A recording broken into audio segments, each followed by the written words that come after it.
Swayam Prabha. Digital India. Educated India.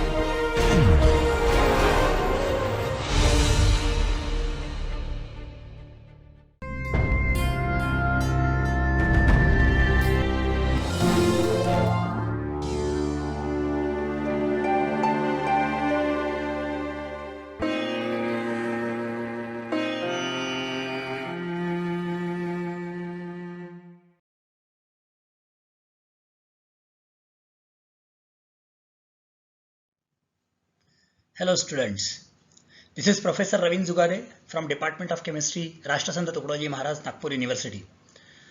And in this module we are discussing about crystal field theory.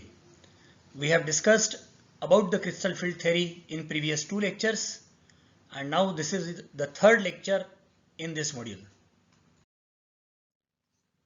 While discussing crystal field theory, in first lecture we have discussed about postulates and the crystal field splitting in various geometries of the complexes like octahedral, tetrahedral, tetragonal and square planar. In second lecture, we have seen what is crystal field stabilization energy and how to calculate the crystal field stabilization energy in various types of complexes. In this module or in this lecture, we are discussing about magnetic properties of the complexes and Jahn-Taylor distortion. And in the fourth lecture, we will come across absorption spectra of complexes and some typical questions based on the entire crystal field theory. So now let us start with the magnetic properties of the complexes.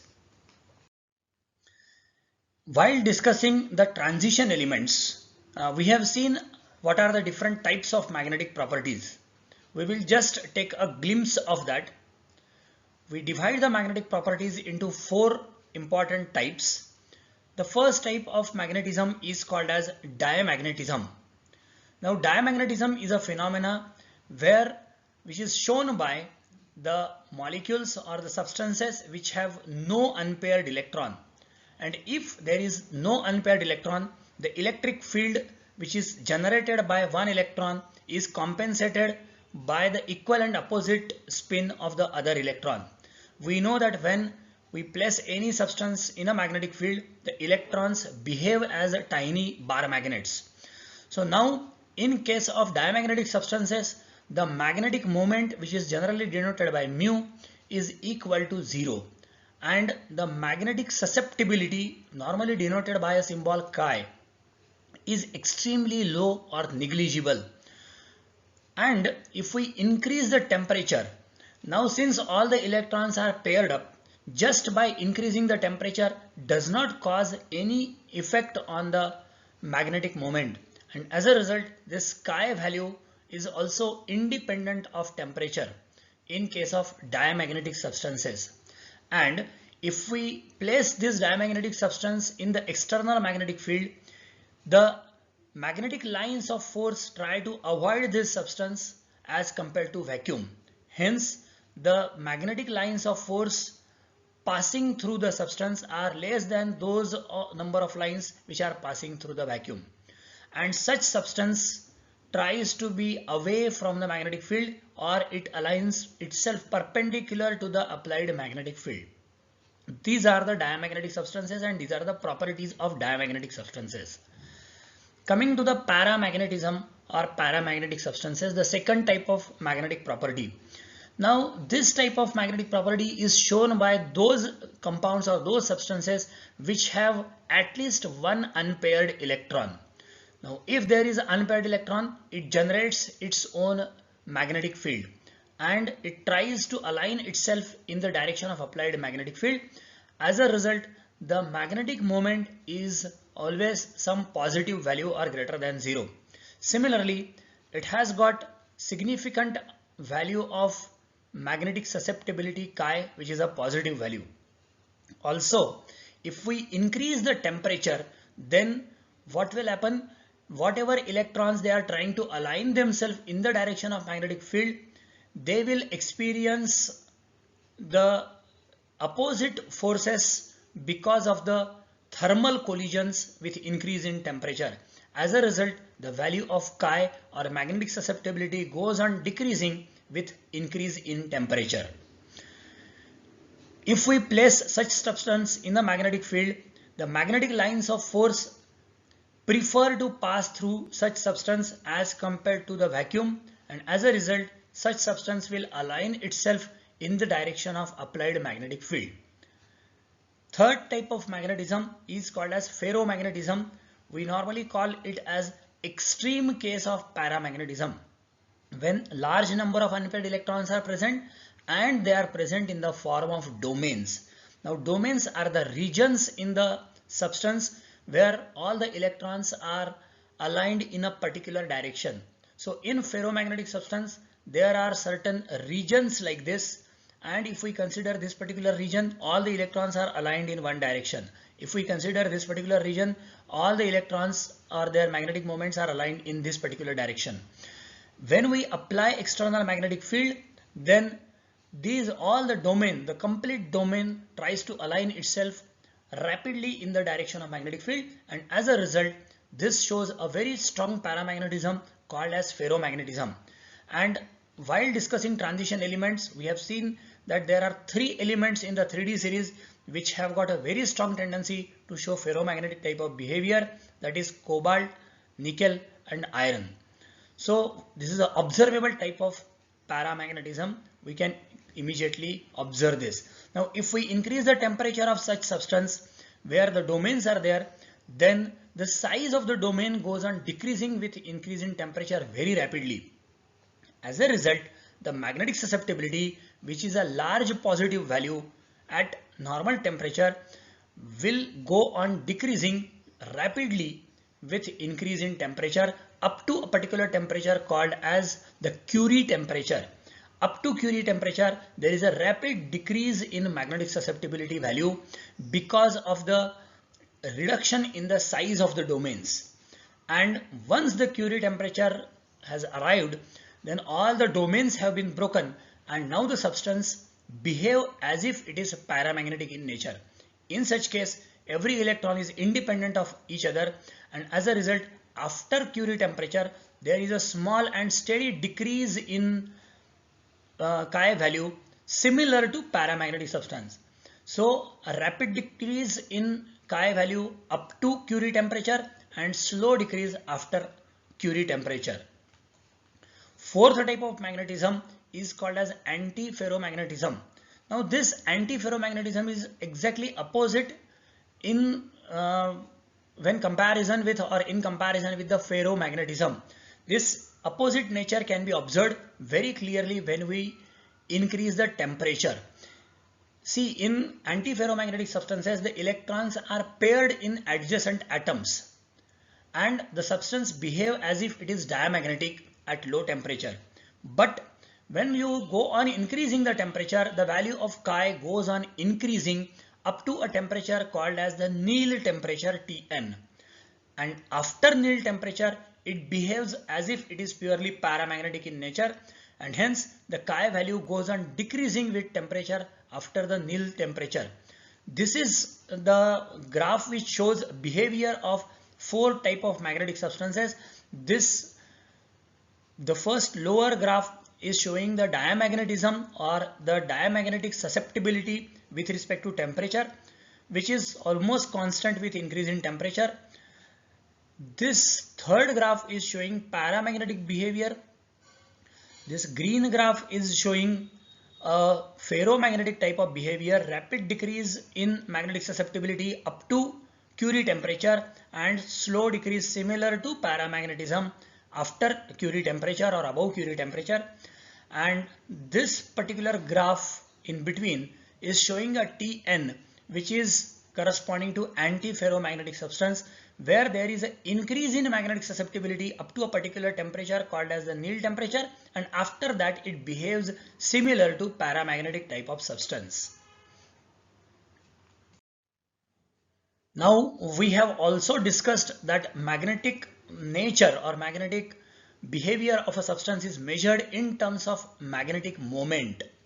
Now we know that when we place any substance in external magnetic field, the electrons will try to align in the direction of magnetic field because electron is behaving as a tiny bar magnet. Now electron has two types of motions, the spin motion around its own axis and the orbital motion around the nucleus. So when we place this electron or this substance in the external magnetic field, it tries to align both of its motions in the direction of magnetic field. So it can adopt spin motion in the direction of applied magnetic field as well as orbital motion. We will see how the spin motion can be aligned in the direction of magnetic field. So if we have a tiny bar magnet like electron and we apply external magnetic field, now this is having a spin motion. As a result, it behaves as a tiny bar magnet with its magnetic moment aligned in a particular direction. Now when we apply external magnetic field, it starts rotating in such a way that the magnetic moment vector is parallel to the applied magnetic field. As a result, it contributes to the magnetic moment or total magnetic moment of the substance by adopting spin motion in the direction of applied magnetic field.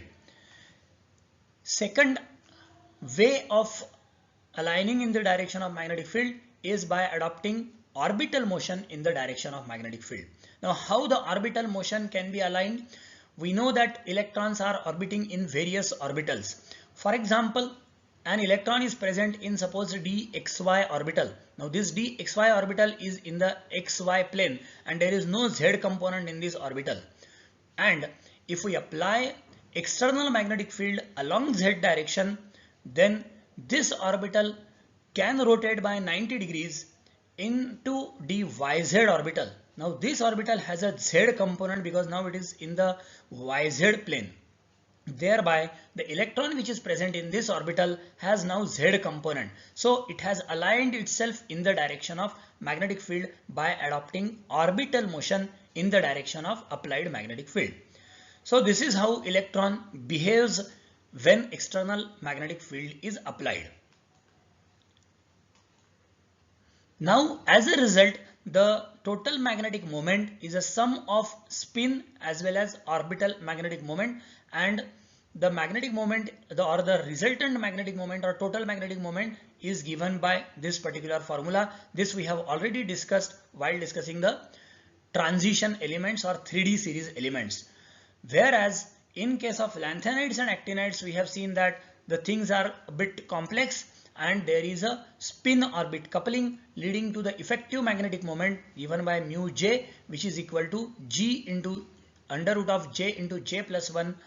That is, j is called as the total orbital angular magnetic moment or total orbital angular momentum quantum number, and small g is called as the Landau splitting factor.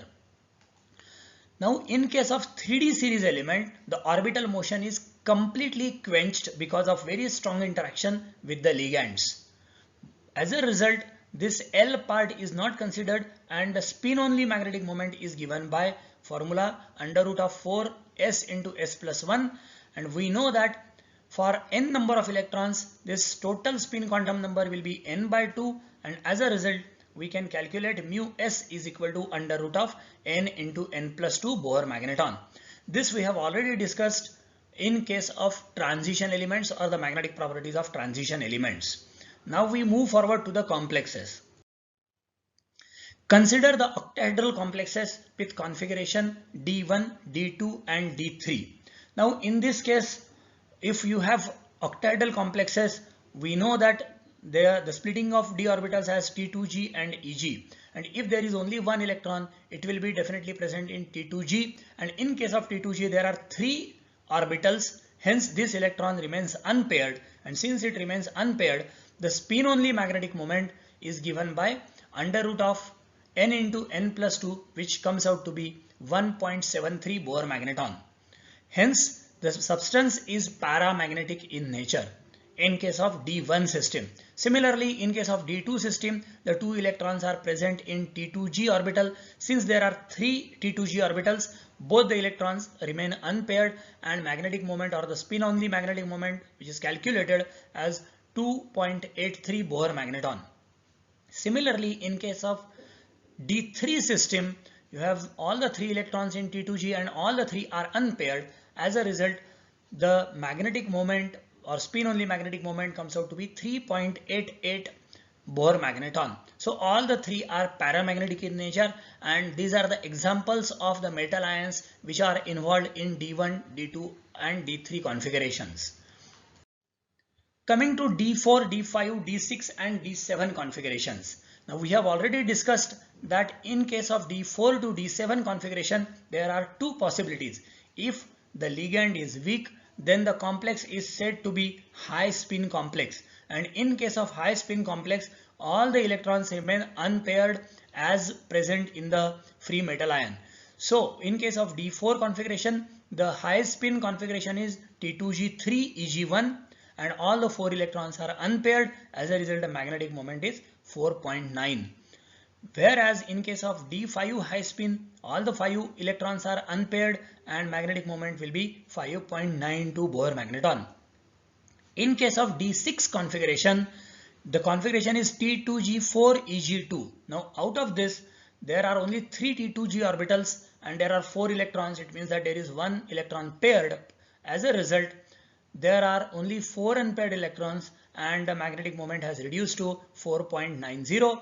In case of D7 system, T2G5 Eg2, now 5 electrons are there. It means that 2 pairings have already taken place. So only 1 unpaired electron over here and 2 unpaired electrons in Eg. So total 3 unpaired electrons, leading to magnetic moment of 3.88 Bohr magneton.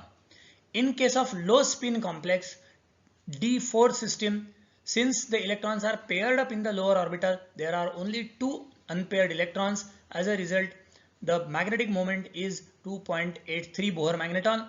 In case of T2G5 configuration, that is D5 configuration, all the 5 electrons are in T2G in case of low spin state, and there is only 1 unpaired electron present over here. As a result, the magnetic moment will be 1.73 Bohr magneton. While in case of D6 system, the configuration is T2G6. All the 6 electrons have been paired up and there is no unpaired electron, hence magnetic moment is 0. The substance behaves as a diamagnetic substance. And in case of D7 system, there is 1 unpaired electron in Eg. As a result, the magnetic moment is 1.73 Bohr magneton, and again it is paramagnetic. So most of them are paramagnetic except D6 low spin state.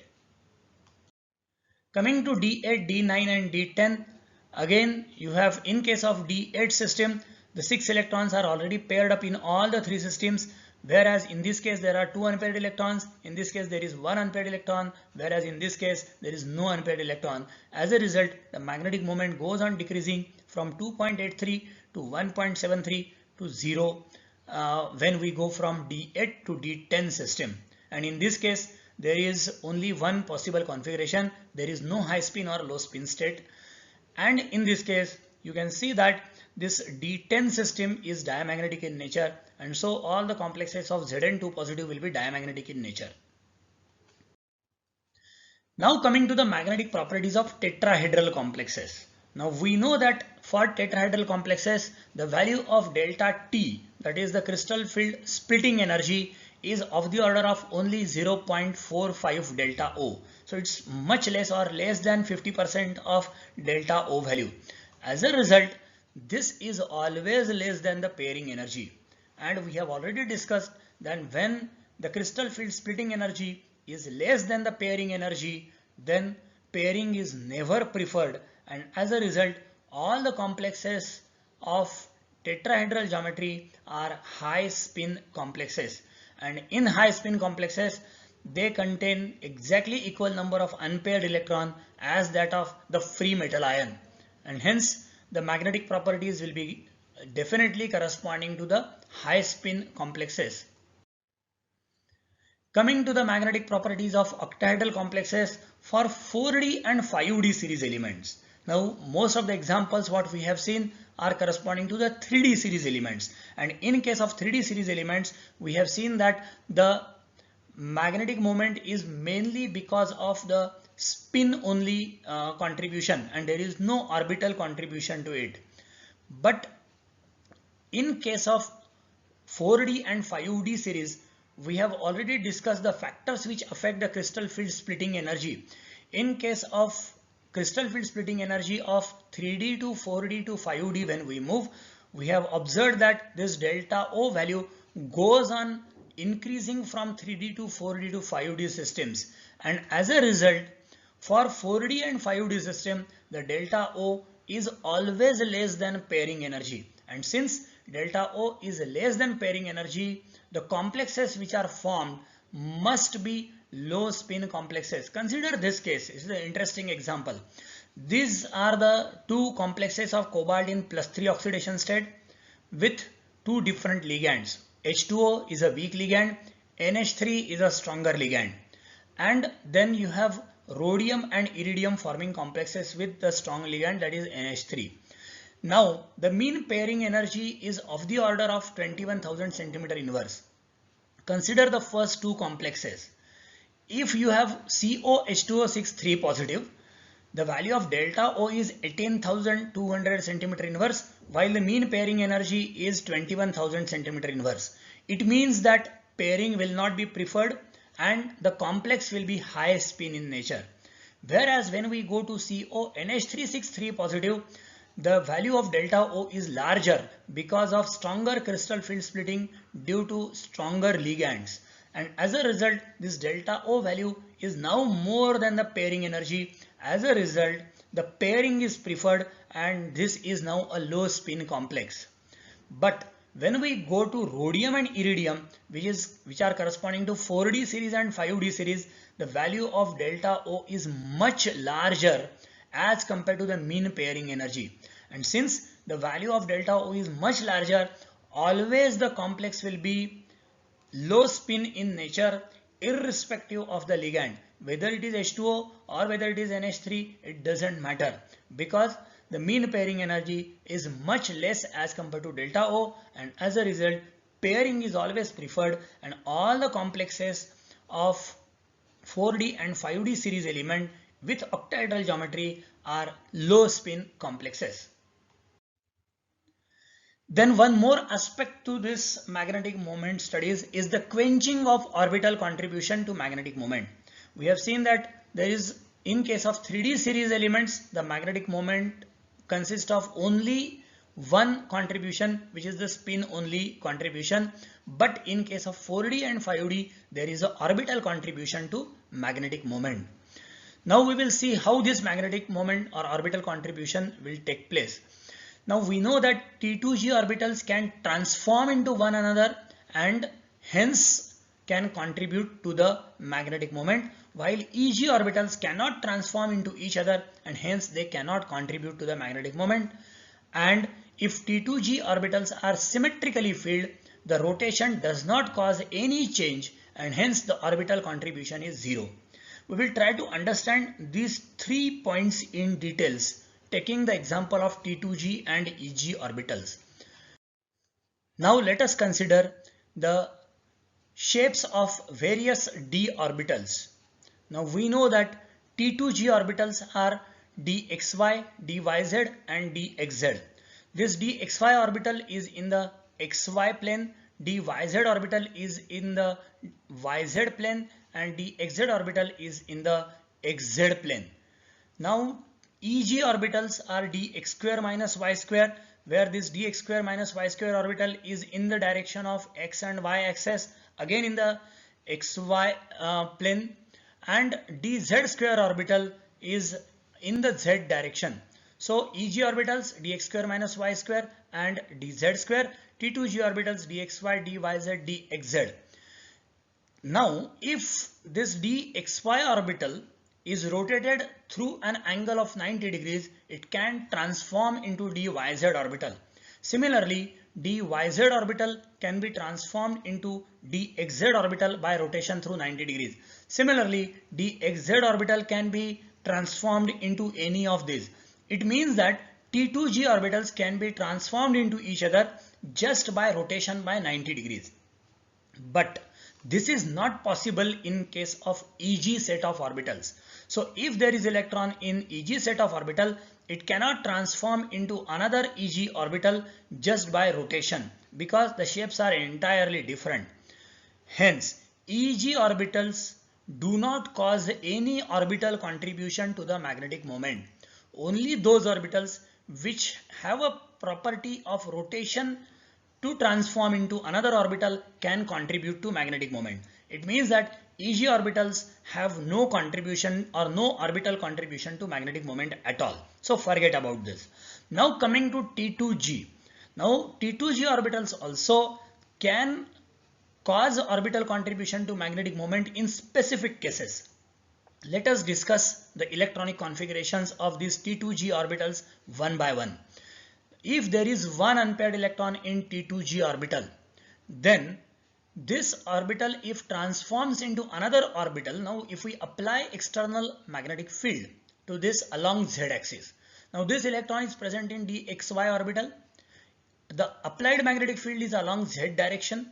Hence, this cannot contribute to the magnetic moment at this time or at this particular moment, because this electron has an orbital motion in the xy plane. In such case, this orbital will transform by rotation by 90 degrees into either dyz or dxz orbital which have z component in them. As a result, now the electron will be present in either dyz or dxz orbital.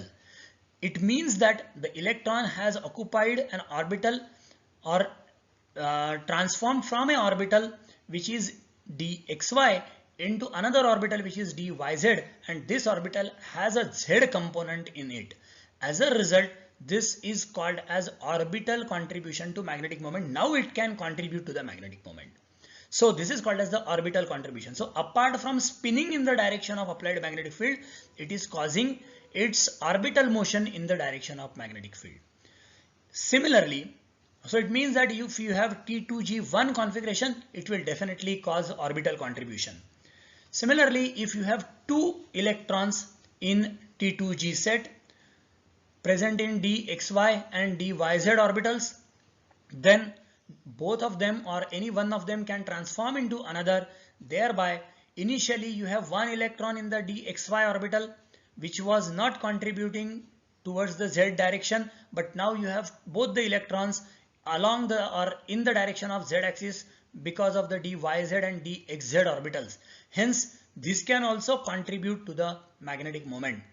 But if the three orbitals are symmetrically filled with T2G3 configuration, so each of the three orbitals have unpaired electron now.